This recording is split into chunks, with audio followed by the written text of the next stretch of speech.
uMakhathi ubekhala isimayemaye enkundleni zokuxhumana ebhodla ngebudlelwane ebekade ekubo nesoka lakhe ebelingamphethe kahle.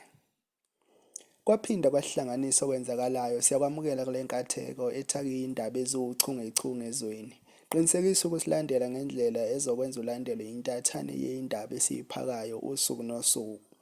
Abathamundi-ke bey'ndaba oma nalapho ngikutshele sebekhulumile namhlanje babika ukuthi uMakhathi ubexoxa ngobuhlungu andlule kubo ebudlelwaneni ebekade kubo ngesoka lakhe belimhlukumeza. Uthi leli soka leli belimshaya kuze kwabangela ekuthenini njengoba ubekhulelwe saphuphuma isisu. Uthi belimtshela ukuthi mubi kangakanani emehlweni alo. Limazisa futhi nanokuthi njengoba bethandana nje ilona elimenzela ufefe. Kahle kahle lona lijola neqhubu abantu abangaphezulu kwi-level akakuyona.